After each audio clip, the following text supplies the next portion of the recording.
Salut les amis trailers, aujourd'hui je vous amène dans un endroit exceptionnel. C'est un potier de la commune de Puy-Saint-Cy qui va nous fabriquer les trophées. Allez, venez, suivez-moi.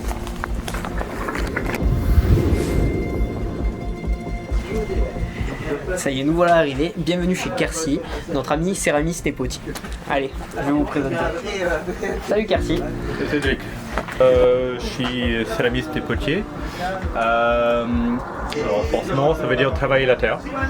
Je fais tout qui est soit d'utilitaire, décoratif ou sculpturel. Et une des particularités chez moi, c'est que je cuis avec un four à bois. Une méthode assez traditionnelle, ancestrale. Les cuissons, ça dure 3 jours et il faut mettre du bois assez régulièrement. Donc, excuse-moi si je vous tourne le dos de temps en temps. Et dis-moi Quercy, c'est bien du bois de Grésigne que là tu mets Alors, en grande partie, ça vient du Grésine, oui. C'est dans la Grésine, effectivement. Alors, il y a un bon bois de chêne, là c'est bien vieilli. Tout à fait intéressant. Bon, dis-nous Quercy, en Grésine il y a pas mal d'argile du coup. C'est bien avec celle-ci que tu vas fabriquer les trophées du trail de Grésine? Alors, effectivement, j'en utilise multitude d'argiles.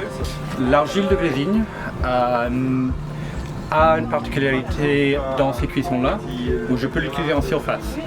Et ça donne des couleurs assez particulières et des variations qui sont sympas. Donc effectivement, les trophées vont avoir une partie de l'argile Grésine intégrée dedans. C'est ce qui va faire sa couleur. Tout à fait. Bon Quercy, je sais que tu as commencé à préparer les trophées du trail. Du coup, ton travail c'est un peu, pendant ces 3 jours de cuisson, c'est un peu un ultra en fait, un ultra en équipe. Du coup, voilà, n'hésite pas, tu peux nous le présenter un peu ce travail de 3 jours? Effectivement, le côté ultra dans le sens où on commence la cuisson et ça va durer 3 jours où on doit mettre du bois non-stop. Au début c'est à peu près tous les 5 minutes et à la fin on met tout le bois toutes les 30 secondes. Du coup c'est jour et nuit, il faut enchaîner. Maintenant on ne peut pas avoir des grandes variations de température. Et du coup, effectivement, ceux qui travaillent avec des fours à bois comme ça, on travaille en équipe, on se développe des quarts avec des personnes qui connaissent ou des personnes novices. Et c'est des moments de partage et travail d'intensité et concentration. Pendant 3 jours, le moyen de sommeil pour le cuisinier en chef est à peu près de 2 heures ou 4 heures par nuit. Ouais, très peu.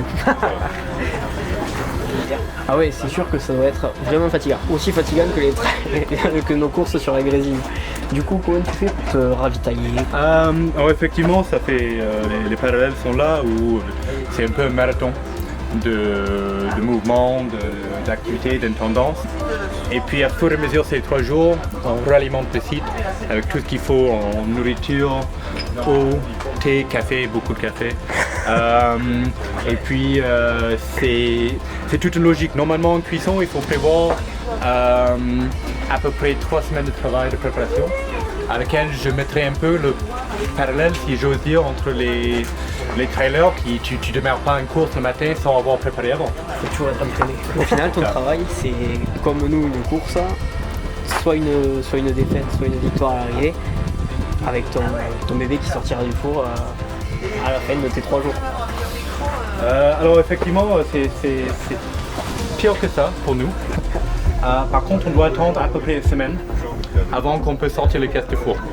Et c'est à ce moment-là où on défourne, où on découvre si tout le travail était quelque chose qui était quand même vraiment...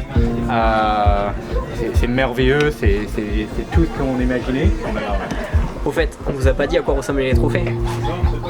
Quercy, qu'est-ce qu'on fait? Pour ça, je vous donne rendez-vous au défournement.